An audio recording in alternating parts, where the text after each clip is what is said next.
ভারী বৃষ্টিতে জলাবদ্ধতা ও যানজটের কবলে ঢাকা। চট্টগ্রাম ও সিলেটের ৭ জেলার বন্যায় ক্ষতিগ্রস্ত ১০ লাখ মানুষ।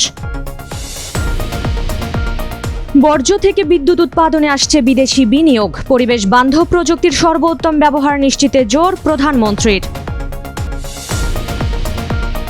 ফ্যাসিস্ট আমলের আইএমএফ চুক্তিটি জনস্বার্থ বিরোধী, দাবি অর্থমন্ত্রীর। জনস্বার্থ নিশ্চিতে নতুন প্রকল্পের আশ্বাস। ৬ মাসের চিকিৎসা শেষে সুস্থ হয়ে সুন্দরবনে ফিরল আহত বাঘিনী। পর্যবেক্ষণে ২০টি ইনফ্রারেড ক্যামেরা স্থাপন। ইরানের ১৪০ লক্ষ্য বস্তুতে যুক্তরাষ্ট্রের হামলা। জর্ডান, বাহরাইন, কুয়েত ও কাতারে পাল্টা আঘাত তেহরানের।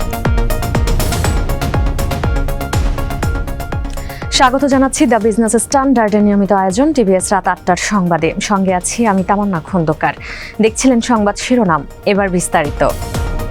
রাজধানী ঢাকা সহ দেশের বিভিন্ন এলাকায় টানা বৃষ্টিতে ব্যাহত হচ্ছে জনজীবন। নিচু এলাকায় জলাবদ্ধতা তৈরি হওয়ায় ভোগান্তিতে পড়েছেন অফিসগামী মানুষ, শিক্ষার্থী ও সাধারণ নগরবাসী। আবহাওয়া অধিদপ্তর জানিয়েছে, আগামী অন্তত ২ দিন ঢাকা সহ দেশের বিভিন্ন অঞ্চলে ভারী থেকে অতি ভারী বৃষ্টি অব্যাহত থাকতে পারে। এরপর ১৪ থেকে ১৫ জুলাইয়ের দিকে রাজধানীতে কমে আসবে বৃষ্টির প্রবণতা। এদিকে চট্টগ্রাম ও সিলেটের ৭ জেলায় টানা অতিবৃষ্টি, পাহাড়ি ঢল ও পাহাড় ধসের কারণে সৃষ্টি হয়েছে বন্যা পরিস্থিতি। ক্ষতিগ্রস্ত হয়েছেন ১০,২২,৯৬৩ জন মানুষ। পানিবন্দী হয়ে পড়েছে ২,৬৭,৯১৮টি পরিবার। এ পর্যন্ত প্রাণ হারিয়েছেন ৫১ জন। সাভারের আমিন বাজারে এবং ঢাকা দক্ষিণ সিটি কর্পোরেশনের মাতুয়াইলে বর্জ্য থেকে বিদ্যুৎ উৎপাদন প্রকল্প নিয়ে বৈঠক করেছেন প্রধানমন্ত্রী তারেক রহমান। নির্ধারিত সময়সীমার মধ্যে প্রকল্প দুটি বাস্তবায়ন এবং পরিবেশ বান্ধব প্রযুক্তির সর্বোত্তম ব্যবহার নিশ্চিতের উপর গুরুত্ব আরোপ করেন তিনি। ১২ জুলাই সকালে সচিবালয়ের মন্ত্রিপরিষদ বিভাগের সভাকক্ষে বৈঠকে তিনি একথা জানান। এতে জানানো হয়, চীনের সিএমইসি আমিনবাজারে একটি ওয়েস্ট টু এনার্জি বিদ্যুৎ কেন্দ্র নির্মাণে বিনিয়োগ করবে। প্রকল্পটি প্রতিদিন ঢাকা শহরের প্রায় ৩,০০০ টন বর্জ্য ব্যবহার করে ৪২.৫ মেগাওয়াট বিদ্যুৎ উৎপাদন করবে। অন্যদিকে দক্ষিণ কোরিয়ার B&F কোম্পানি মাতুয়াইলে একটি বর্জ্য ব্যবস্থাপনা ও বিদ্যুৎ উৎপাদন প্রকল্প বাস্তবায়ন করবে। এই প্রকল্পের মাধ্যমে বছরে বর্জ্য থেকে প্রায় ১৫,০০০ টন মিথেন গ্যাস উৎপাদিত হবে, যা থেকে প্রায় ৮১,০০০ মেগাওয়াট বিদ্যুৎ উৎপাদন করা যাবে। জনস্বার্থ ও দেশের অর্থনৈতিক সুরক্ষা নিশ্চিত করে আইএমএফ এর সঙ্গে নতুন প্রোগ্রাম হবে বলে জানিয়েছেন অর্থমন্ত্রী আমির খসরু মাহমুদ চৌধুরী। তিনি বলেছেন, দেশের মানুষের স্বার্থ ক্ষুণ্ণ করে আইএমএফ এর কোনো কর্মসূচিতে অংশ নেবে না সরকার। ১২ জুলাই সচিবালয়ে সাংবাদিকদের সঙ্গে আলাপকালে এসব কথা বলেন অর্থমন্ত্রী।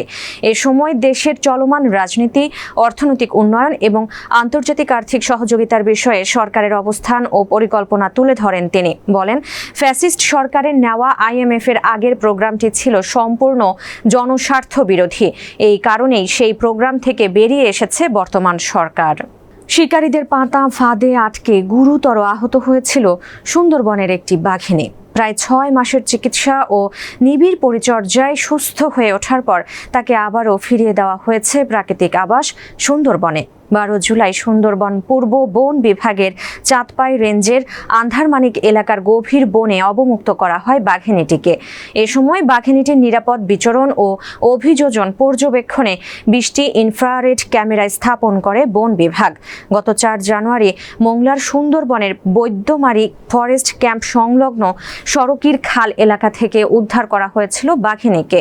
উদ্ধারের ৪ থেকে ৫ দিন আগে শিকারীদের পাতা ফাঁদে আটকে ছিল এটি। এতে বাঘিনীটির সামনের বাম পায়ে মারাত্মক ক্ষতের সৃষ্টি হয়েছিল।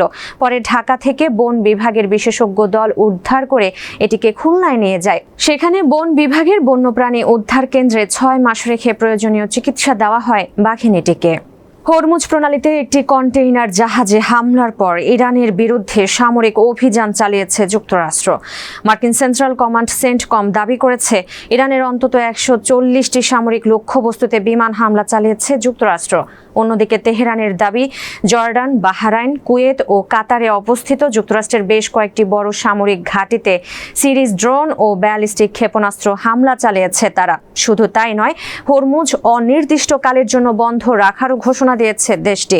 গত মাসে একটি সমঝোতায় পৌঁছাতে যুদ্ধবিরতি চুক্তিতে সই করে ইরান যুক্তরাষ্ট্র। তবে গত এক সপ্তাহ ধরে পাল্টাপাল্টি হামলায় যুদ্ধবিরতি থেকে সরে আসার ঘোষণা দেন মার্কিন প্রেসিডেন্ট ডোনাল্ড ট্রাম্প। দর্শক, এই ছিল টিভিএস রাত ৮টার সংবাদে। এতক্ষণ সাথে থাকার জন্য ধন্যবাদ সবাইকে।